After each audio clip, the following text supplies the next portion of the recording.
Hello again. I'm going to get straight into this because it's very important. There is something that I have discovered about the creation process. Alright.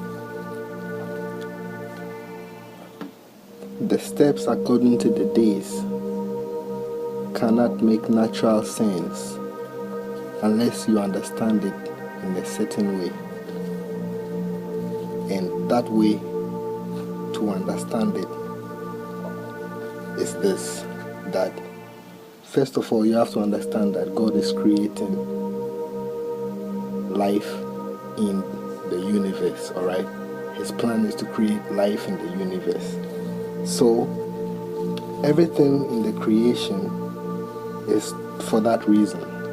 Right now, in order for that to happen, the creation, the days of the creation reveal the basic needs, the basic gifts of life, alright, for life on earth to go on, to continue, alright. And the first basic need of life is light and darkness, alright. It's day and night. Let's put it that way so you get what I'm saying. The first basic need in life, for life, is day and night. Day and night, alright?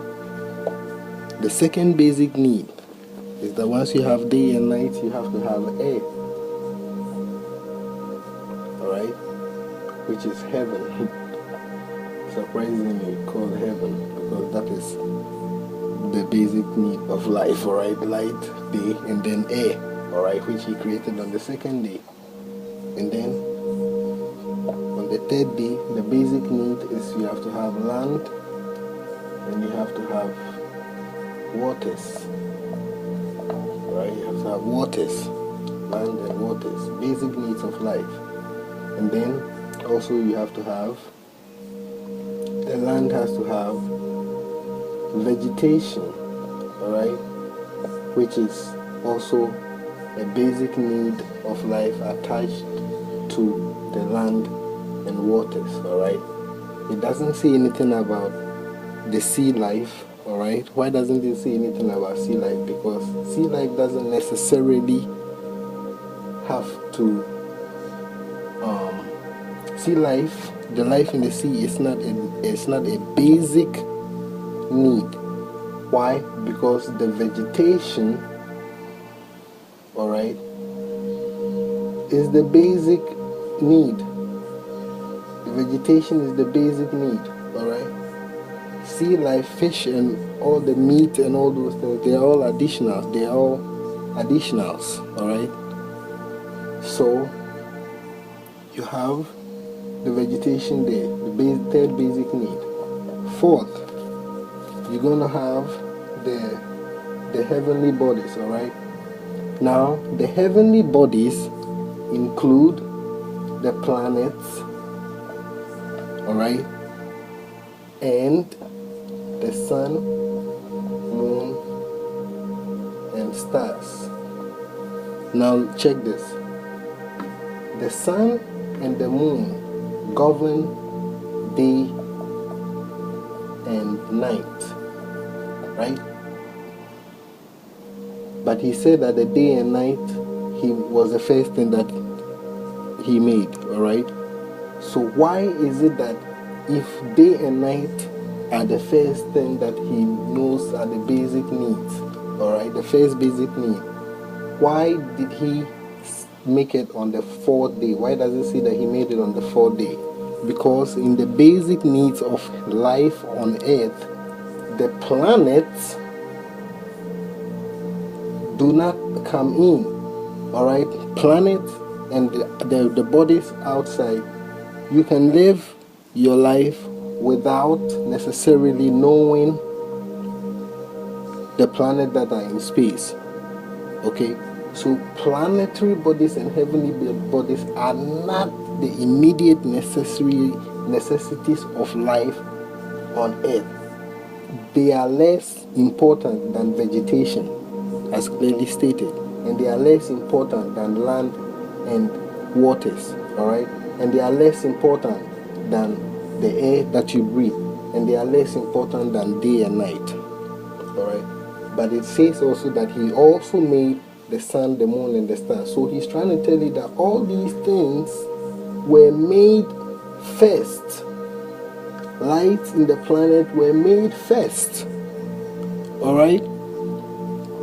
But then, as far as necessity and the needs of life, and as far as life in the earth, which is his basic intention, is concerned, the planets do not take the first place.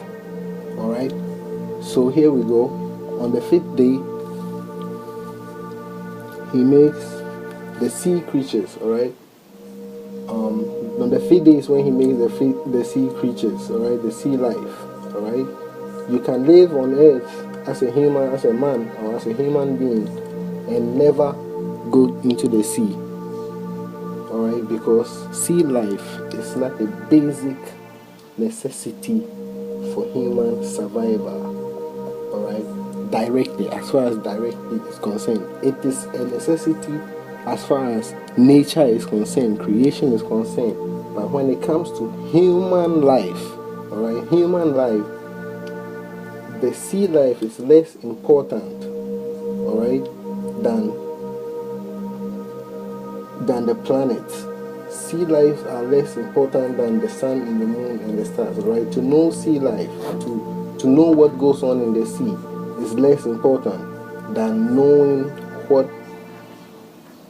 happens in space. They are less important than knowing what goes on in the moon. And that is why man up till now has not been able to discover the sea as much as they know of space.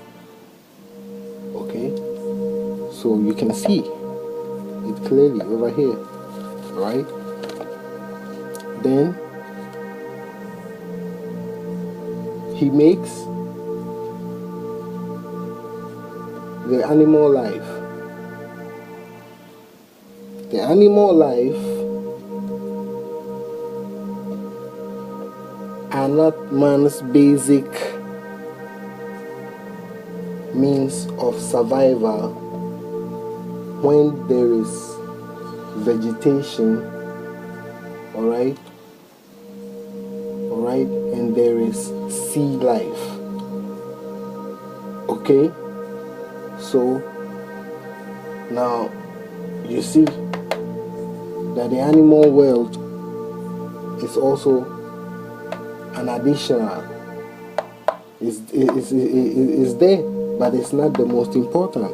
It's the least important. Alright, when you have vegetation and you have sea life, you can basically live forever, alright, without killing an animal.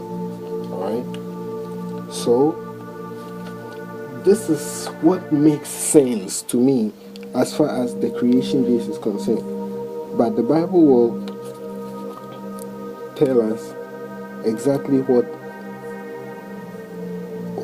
happens as far as the creation is concerned. Alright, in the following, we will first talk about the creation of man, and then it will lead us into what we need to discover now. Alright, but this is just to clarify lesson 3, alright, the previous lesson that we did, so you can understand what I was trying to say. Alright, so what it means is that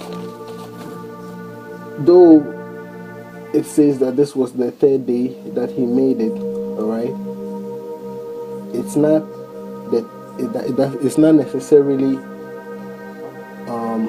they are not necessarily created and made before the sun and the moon and the stars, alright, because naturally the sun and the moon and the stars have to be made before that. That's why he made day and night, alright, before he made the vegetation. Alright,